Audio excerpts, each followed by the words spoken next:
Welcome back to the Perfect Season podcast. It's me, your favorite, Antonio. Hopefully. Favorite? Hold up. I don't know about the favorite. Fine. We all have our favorites, our 86 subscribers, our favorites. Road to 100. Road to 100. Road to 100. I'm shooting for by week 4. Week 4? We're at 86, and if we keep gradually growing like this, you never know. I don't know about by week 4. I'm still gonna hold on by week 9. I'm still gonna go run in the middle. Week 5. Week 9. 6. 9. 7. 9. 6.5. 9. Anyway, welcome back to the Perfect Season podcast. This is a super amazing podcast. It has absolutely everything to do with all things sports related, nothing to do with milk and cookies. My name is Alex. I'm joined today by Antonio, and we are going over the final week of preseason football. There has been a lot going on, especially today alone. Today is Tuesday. It is past 4 p.m. Can I officially start it? What? Can I say what I hate? What was the most triggering thing for this yesterday? Yes. Or the day before? In 1 second. In 1 second. It's so triggering. As of 3.5 hours ago, all teams are now underneath the required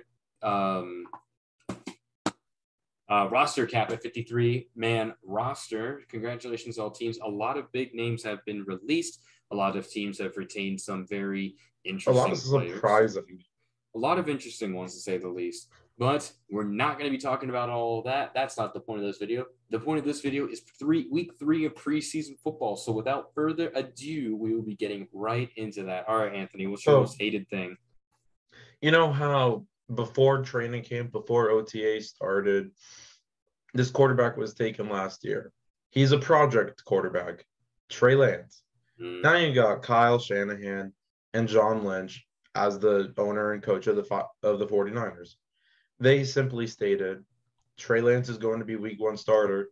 Jimmy Garoppolo can seek trade clause and everything and want to be traded. He will not be practicing with the team. Mm-hmm. So he practices with all the other staff and everything, blah, blah, blah, whatever. Yesterday, he signs a 1-year deal, no trade clause. Yeah, he's a glorified backup. That's all he is now. I mean, in my opinion, you're getting nowhere with this because he's a day 1 starter. No, he's not. Jimmy Garoppolo. If he went to a team like the Giants, the Seahawks, yes, but the Commanders, I'd pick Carson Wentz over him, not by much, but I'd still pick Carson Wentz. The reason why a lot of teams are not all high on Jimmy Garoppolo is because he had a $26 million contract this year alone that a team was going to have to eat in order to take on a mediocre quarterback. You know, we're not talking like a Tom Brady or an Aaron Rodgers where some team is going to be like, oh, that's a good deal. This is Jimmy G. He's not worth $26 million. He is not even worth $10 million, in my opinion. They restructured the deal because, A, Kyle Shanahan doesn't trust any of the backups of Brock Purdy and I don't remember who the other backup is. I think it's Sudfeld, maybe. I think it's Sudfeld. Sudfeld and Purdy are the backups.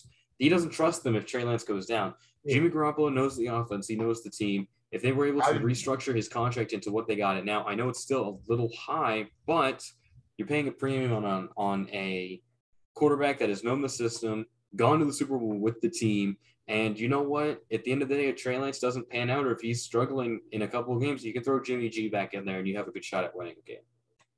I still would have put Jimmy G at QB1. Nah, I don't trust him.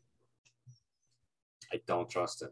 Why don't you? I mean, I don't know. I think Jimmy G, he has what it takes. I agree, but my thing is Jimmy Garoppolo is like a younger Ryan Fitzpatrick. He's a journeyman quarterback that all he serves is more of a filler until a team can get a better quarterback. Yeah. So, Seattle Seahawks have finally named their quarterback. The quarterback is Geno Smith. He won't. I don't see it. I see him like week 4, maybe. Drew Lock comes in and saves the day. My thing is they're both so bad. It was basically just picking which one was going to do slightly better than the other one. Yeah.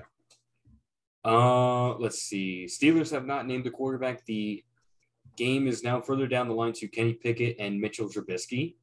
I'm gonna say Pickett. I still got to go Trubisky. I mean, did you see his stats line though in the past episode? In the past, not episode, past game. No, I did not. Well, him and Pickett didn't do good either. I know Pickett's stats weren't as good either. Pickett had a decently good game.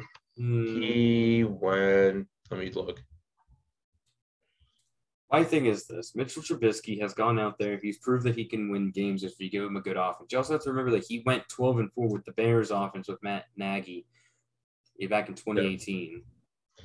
That's also the Bears. They also went 12-4. Yeah. But now the Bears, everyone's saying, "Oh, Justin Fields this, Justin Fields that. He's gonna have a good year." No, he's not. It was the preseason. You were playing against the schmucks. Yeah. So in my opinion, Justin Fields is still going to be the same Justin Fields as last year. Yeah, because he has no offensive lines and no proper weapons to be able to throw to. All he's got is Cole Kmet on offense. I don't see Justin Fields being a QB1 after not this season, but next season. See here, and this is where we're going to get all psychological. I know you told me this before, but I need to ask again. What's with you not liking Justin Fields? Like, is it just because he's from Ohio State or something? No, it's not that he's from Ohio State. I'm not trying to play politics, but on the Bears, he's on the Bears. That's fair. If Justin Fields was on any other team, I don't know. It's just if Justin Fields went to the Vikings, because the Vikings wanted to take him and everything in the draft. I remember seeing that, and the Vikings wanted to take him, and they were like, "Oh, so gung-ho on him." The Vikings I'd maybe support Justin Fields. Mm-hmm. But Justin Fields, he did beat Clemson in the playoffs. So I'd never liked Ohio State. There, I said it. I don't. But it is what it is. I don't know. Just something about him. He's not a good quarterback. So let's say this. Okay. If Justin Fields went to Jacksonville and Trevor Lawrence was on the Bears, who do you think would have the better season? Current teams. Yes. Yes. They're both bad teams. But Jacksonville has a slighter advantage. Because they actually know what they're doing with their offensive line. Okay. And they have weapons and everything. I'm not saying if Justin Fields went to the Vikings, the Giants, the Commanders, any other team, he would have had a chance. Okay. So if Justin Fields was on literally any other team but the Bears, let's say the Vikings. Let's play hypotheticals today. Let's say that Justin Fields was drafted to the Vikings, starting currently over Kirk Cousins. They cut Kirk Cousins. Would Justin Fields succeed in the Vikings right now? As a second-year quarterback, I say 500. 500. 500 or below. Okay. And what would you say right now to the Bears' offense? What prediction would you give them? 3-14. Okay. So or 2-14. 2-15. 2-15. There you go. So are you not high on Justin Fields just because he's A, on the Bears, and B, he has no team around him to support him? I mean, because you just said that on the Vikings they would, go 500. There's just there's nothing the Bears are doing to support Justin Fields to exactly, and that's a franchise quarterback. So I'm not going to be a fan of a quarterback. Not going to be a fan of a team or a quarterback that where your owner is not doing anything to protect your quarterback. I expect after his rookie year, he's going elsewhere. Okay, and I agree. Now, going back to the original statement, now with everything that we've talked about, is it Justin Fields' fault or is it the Bears' fault for not giving him the proper support? A little bit of both. You think it's a little bit of both? I mean, look at Aaron Rodgers. We're not Aaron Rodgers. I shouldn't say him. Look at a Tom Brady, for crying out loud. Look at a Brady. He'll go out and be like, he wants this, that, X, Y, Z. Brady got Kyle Rudolph. He got Julio. He got Russell Gage. He got offensive linemen. Brady gets what he wants. So if Justin Fields was to go out and say that and everything, I would say then maybe if he actually had an offensive line to protect him, he'd be a good quarterback. But right now, I haven't seen enough from him to say he's going to be a star-studded quarterback. And that's fair. I mean, it is his Right second now, the year. best quarterback from that draft class so far is Mac Jones. I mean, hit or miss. Maybe Trey Lance. But Trey Lance Trevor over Lawrence. Trevor Lawrence. Trevor Lawrence is most likely the best, if that makes sense. Trey Lance over Trevor Lawrence any day of the week, and that's mainly just because Trey Lance, I think, has more potential than Trevor Lawrence, but we've been over that. I think Mac Jones has reached his pinnacle. I don't think Mac Jones can go any higher than what he's already achieved. Trevor Lawrence is the second best quarterback in that draft class. Yeah. So, I mean, it is what it is. It is what it is. Like, you see that freaking Justin Fields is on the Bears. And still, Bears fans, this doesn't remind you, they took Trubisky over Mahomes. And they traded up for that. You've got to remember that.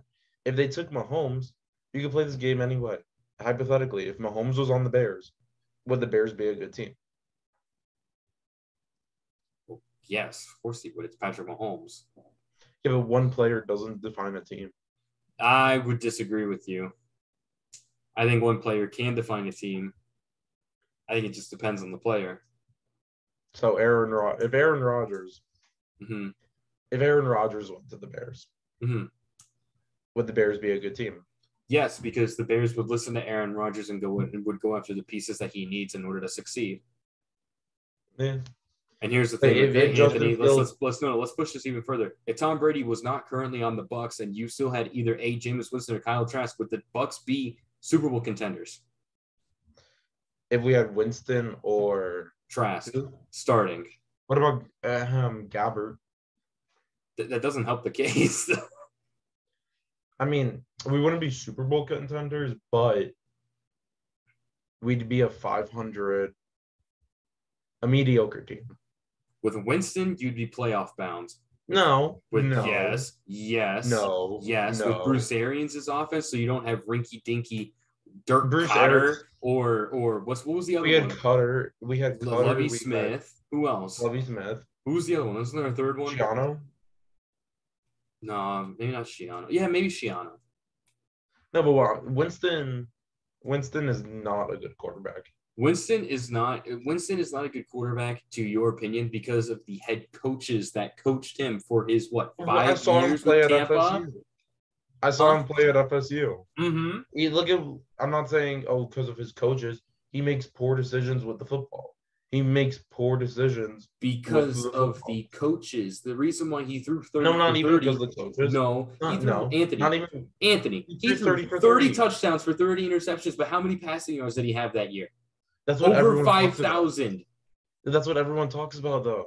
Yeah. Everyone talks about his passing yards, this, that, whatever. Because Dirk Cotter was an air raid quarterback. He only had one winning season. The ball down. He only had one winning season. Anthony, okay. So, if Lovie Smith was the head coach right now, do you think that team would still be a dumpster fire? Exactly. If Dirk Cotter was still the head coach of the Bucs right now. It's also the players you bring in. Mm-hmm. I agree. So therefore, one player can make a team, depending on the player. It's also the players you bring in. But if Arians was the head coach and Winston was there, I'm saying if, Arians would probably have got rid of Winston. Yeah, that's where we're going to have to disagree. Just me personally, Winston is not and will never be a good quarterback. That is your opinion. I mean, if you were to give him, hypothetically, let's say, a good line, good receivers, and maybe you could argue that. A good line, good receivers, and a competent head coach. So if I put Jameis Winston on the Bucs, I'd be guaranteeing playoff runs every single season. If you put Winston on the Bucs with our Super Bowl team, I would guarantee that you guys would make it at least the divisional round every year. Yeah, but you also got to look. Remember when he was third year and he just makes poor decisions with the football. Yeah, Poor decisions. but here's the thing: there's a difference between poor decision and poor play And calling. then you Did, also Ja- got did it. Jameis Winston do play calling? No, he No, didn't call the plays. exactly. But what I'm saying, Mm-hmm. Jameis, Jameis is Jameis. Agreed. He'll he also got other reasons I don't like him. Look at some of his off the field issues. Yeah, Not that's just fair. stealing crab legs from Publix, but your Publix From now. my Publix, yeah. Not just stealing crab legs from Publix, it's the causing scenes in public, stuff like that. Like all the suspensions he's had to deal with. Like I'll take a quarterback like Derek Carr, Russell Wilson. They're leaders off the field. Oh, of course. I mean, who wouldn't want to take Derek Carr and Russell Wilson over Jameis Winston? No, That's a but what I'm given. saying is like if you were to tell me Jameis is a good quarterback, but you don't, he's mediocre in my opinion. If He's you're for me average. to like Winston, I'd have to see more out of him off the field also. Well, I'll still take Mariota any day of the week. if you asked me this question back in 2015, I'd say Mariota the entire way, but I couldn't tell you. Okay. Oh, another thing that happened, AFC South, the Houston Texans have not decided on a starting running back yet, even though Damian Pierce Yeah, they has did. absolutely lit up their backfield. Damian Pierce got this job. Oh, he got confirmed as the starter. Marlon Mack got cut. So Damian Pierce is the starting running back then. Yeah. Beautiful. Love to see it. Even though he's from Florida. Disappointing. Just when I had your hopes up here. Hey, you know what? Once they make it to the league, I don't care where they went to college. Well, that's a lie. Yeah. But anyway, Yeah. what else happened around the league? Antonio Gibson isn't the starter anymore for the Commanders. Yeah. He's now Shocker. been decreased to kick and punt returns. Yeah. Which is pretty bad. Let's see. There was the brawl between the Bengals and the Rams. Yeah. I mean, who would have thought putting the two Super Bowl contenders against each other in the preseason game was, gonna flare up some old feelings. I mean, come on. Yeah.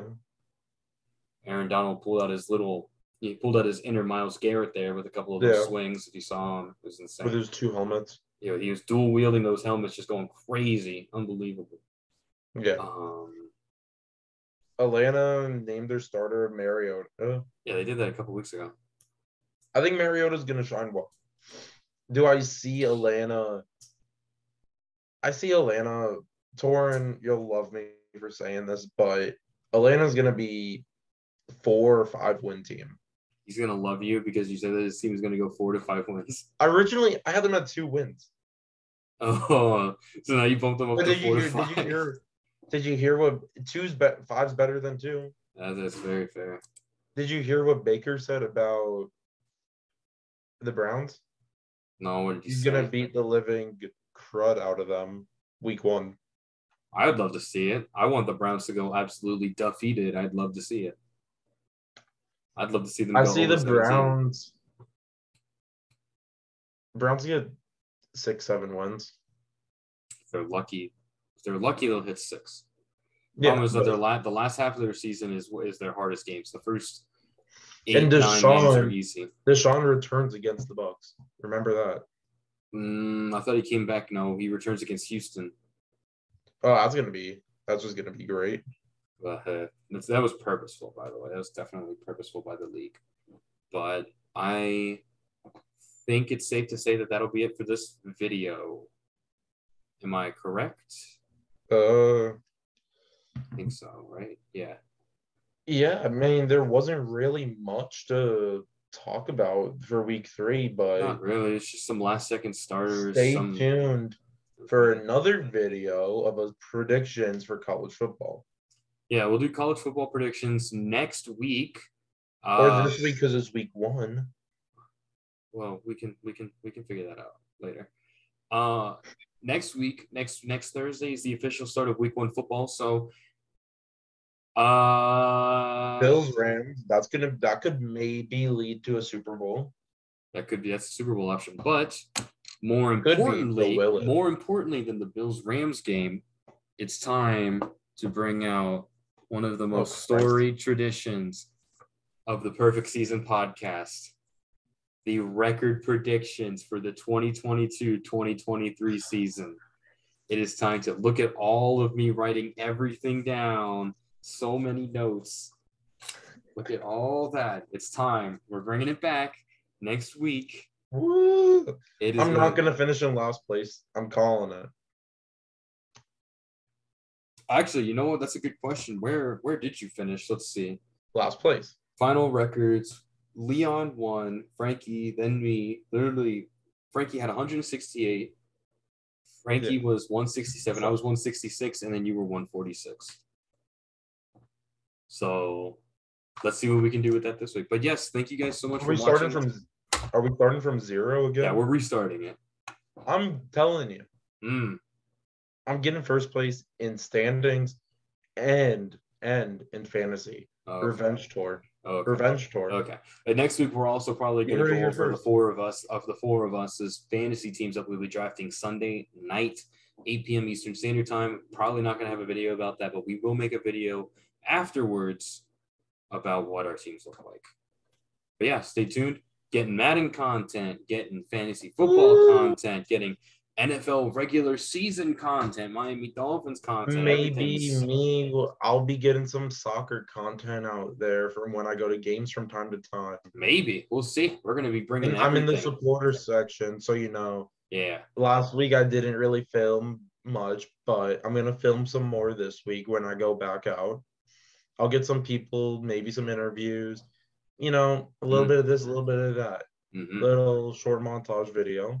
But you don't know, but you don't know until you know. We shall see. But yes, thank you so much for watching. Stay tuned. Stay tuned. Lots of stuff coming your way. Lots of stuff. But yeah, thank you so much for watching. Lots of great stuff. Yes. And yeah, thank you so much for watching, and we will be back very soon.